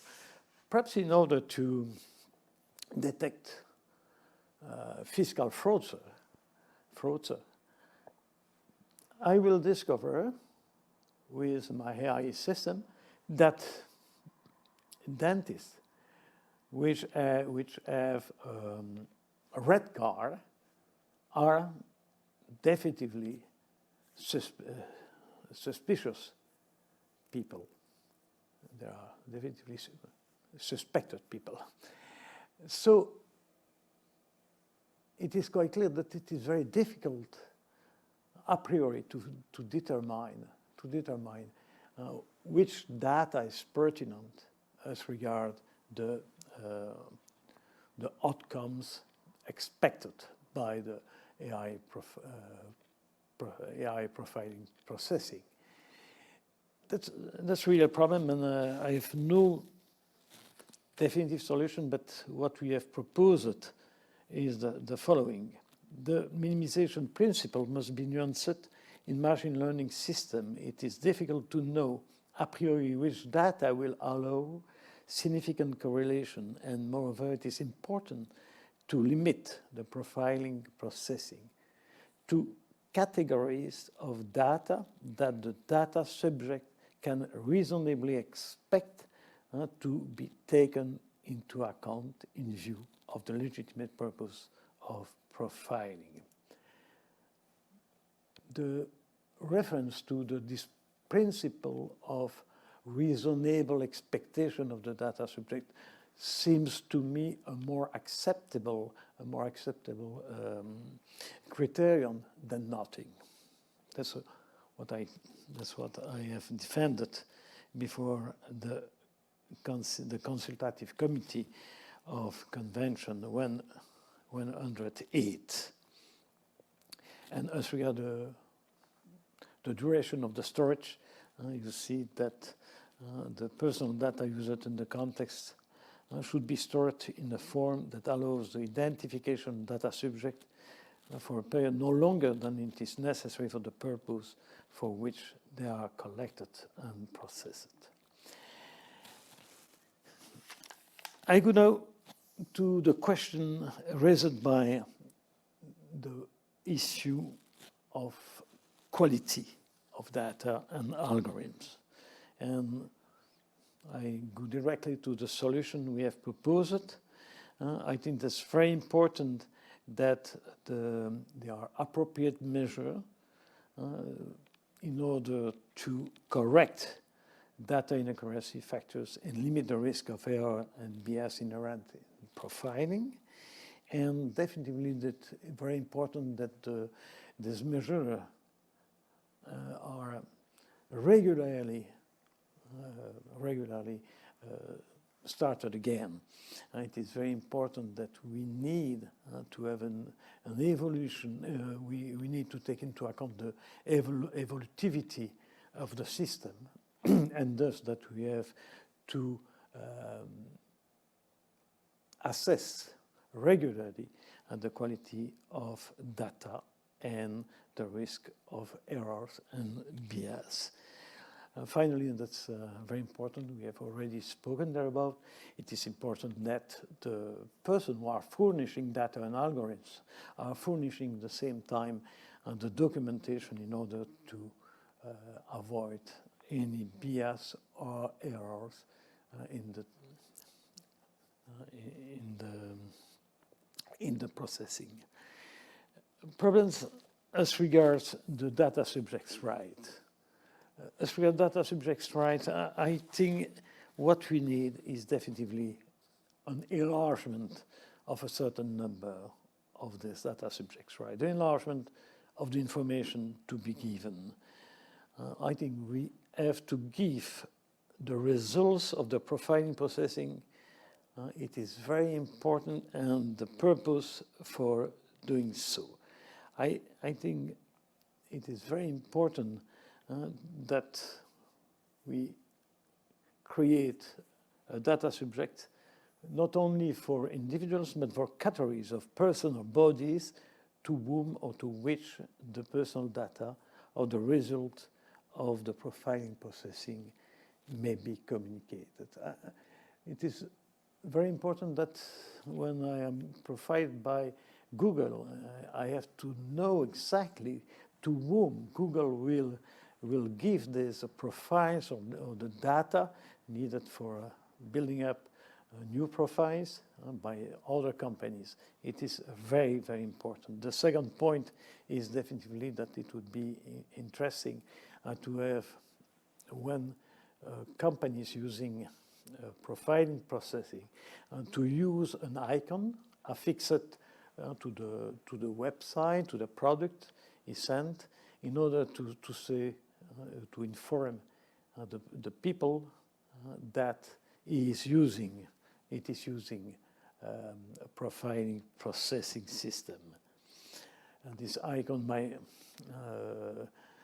might refer to definitively to web pages where a certain number of information will be given to the data subject in order to know better how the model function, or which possible impacts will be addressed by using this profiling system. The beneficiaries of the data, the categories of data used, including data, anonymous data, that's very important. Enlargement of the right of access. We have just mentioned the fact that it would be definitively useful to give not only data to, not only access to personal data collected about people, but also about anonymous data which are used for the processing. And definitively, that's also very important, the need to have explanation on the functioning of the AI system, the reasoning underlying the processing of his personal data, and that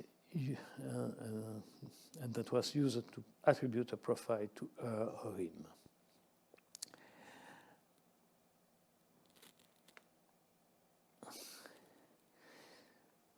Other rights the data subject have at his disposal, his or her disposal, the right not to be identified and profiled. We have already said, and I think that's important, we have already said that the certain intermediary service, in particular large platform, would have to offer a service, of non-profiled access to information about their services. When I want to get a better information of what is offered by Spotify or by Google search engine or by other platforms, I think it would be absolutely needed that this access to the information about services would be anonymous. There is no There is no reason for the platform to get information about the potential customers. So that's a very, very important to have this non-identified possibility of access. The right to faithful device. We have said that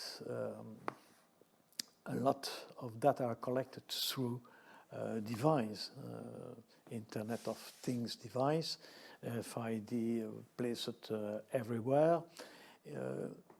It is very important that the person who is encountering this kind of device will be informed about the existence of this device, the fact that there is a device in the wall, the fact that there are devices on the product boxes, and everything like that. It's very important that there are devices in the clock or in their GSM. That's obvious. But more than that, I think that's very important that the devices are operating faithfully. I mean that if they are collecting data, it will be absolutely needed to know exactly which kind of data are collected, to whom this data are sent, or for whom they are collected. That's very important. And finally, I think the right to free consent. That's a very big concern. I take an example. You might imagine that Spotify is developing different service as Spotify did already. Spotify offer a service for people who want only to have a good library of music and to have the possibility to search their preferred music or the music they want to listen. But you might imagine that Spotify will have a supplementary service saying to their customer, if you want to receive the music according to your profile, that's not a problem. I can do it. I can do that through definitely profiling processing. I think that's very important for the customer to have the possibility to say, I want to have only access to the library, or I want to have access to the library plus this profiled service. In the second case, it is quite clear that Spotify has a justification to use more data than in the first case.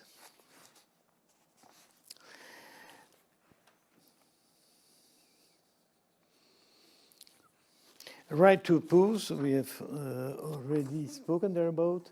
There's a possibility for people to oppose to the selling of their profiles or their data, and definitely it would be quite interesting to have the possibility to oppose when the processing concern sensitive data, political, religious, philosophical, are related to trade union prospecting or to trade, or related to trade union. It is quite clear that in that case, the data subjects must have the right to oppose to this kind of processing. Right not to be subject to an automated decision. I think that's a very, very important topic. Why? But because profiling is often the condition for a company to take a decision, and the decision is definitively often dictated by the profiling. There are different things I would like to say there about. The first, I think that the data protection legislation limits the principle to the possibility for data subject to not to be subject, for the data subjects not to be subject to solely automated decision. It means that if a bank say, okay, as regard the credit value, I am using definitively a system, but be sure that's only for helping my employees to decide. So they say automated decision is only used for preparing the decision, but the decision is taken by a human. I am not convinced by the distinction between decision and draft decision. Why? It is psychologically, I think it's very difficult for a bank employee to say the automated decision, the profiling system indicate me that this person has no credit value, but nevertheless I will grant the credit requested. Why? Because it is quite clear that the bank employee will be afraid to be considered as liable for not having followed the advice given by the AI system. So this distinction between decision or draft decision or proposal of decision seems to me not relevant. I think what is very important. Is when there is a decision or proposal of decision given by a profiling system. Definitely, it would be needed that a human person will explain, not completely. We know that as we are deep learning, it is impossible. But as far as it is possible, to explain in a clear and understandable language how the model is functioning and why the decision has been taken. And the same person has to listen to the objection proposed by the data subject to whom the draft decision is supposed. He has to listen to him, and he must have the competence to say, okay, I have listened to you, and definitively I modify the proposal of decision. I am, for instance, I am giving you the credit you have asked. And if it is not the case, the right to have a recourse, the right to challenge the decision must be given before an internal body of the data controller, but definitely also before the judges. I think that's very, very important to have this procedure put into place in order to avoid what we might call the technological imperative. I come to another point, the question of data security. The first problem is definitively that there is, with AI system working on very large big data, there is possibility for disanonymization of the data included in the big data. It is possible. So it is very, very important that the risk of re-identification of anonymous data would be taken into consideration by the person who is using AI profiling system. As regards AI profiling system, there are other precautions to be taken. First, I think that's very important to have a robust and safe system. Robust and safe system mean definitively the possibility to resist to external or internal attacks, as we have said, but also to detect error and bias, and definitively to ensure that the results of the system are reliable and they are in conformity with the model and reproducible. We have to address the problem of transparency. As we know, transparency as regards certain deep learning profiling system would be impossible, but we have to ensure, and that must be very clear, we must to ensure the explainability and the traceability of the process of the processing results.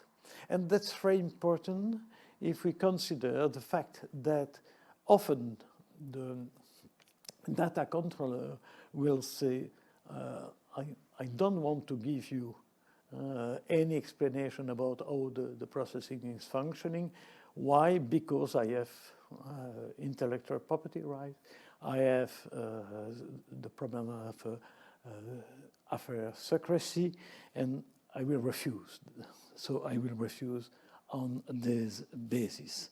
As you see, we have proposed it to the Council of Europe in the context of the recommendation. We have recommended to add a provision saying that the data controller will ensure that their intellectual property rights and trade secrets are only minimally opposed, and in no way will they be able to oppose the request of a data subject of a group to be able to understand the decision or proposed decision taken from the profiling processing operation. Last point that's obvious, the need to have an interdisciplinary evaluation and regularly. I go directly to the conclusion. I am afraid I have spoken too long, but I would like to address to you certain conclusions, hoping that they might be of interest for you. First, and that's the first point, profiling using AI technology definitively is one of the major issues for liberties, but also for the development of our democratic society. That's very important. Not only individual risk, but also collective risk.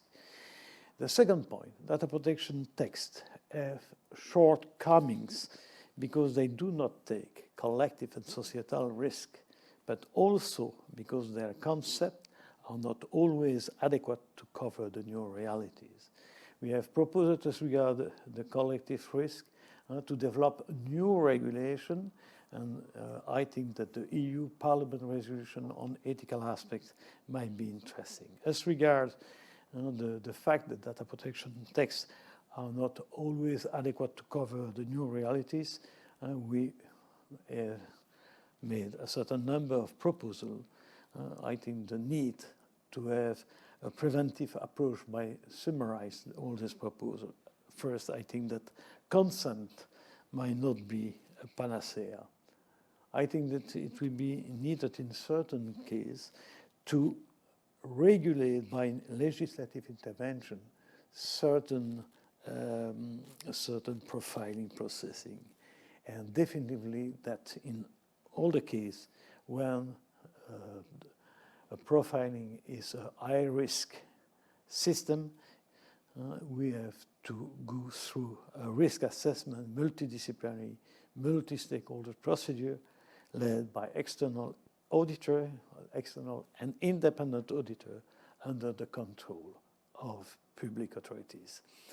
That's what I had to say about this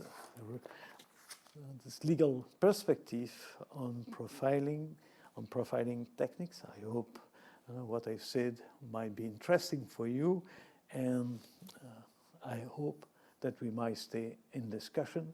You have my email. Please go forth with the discussion through this way. Thanks a lot.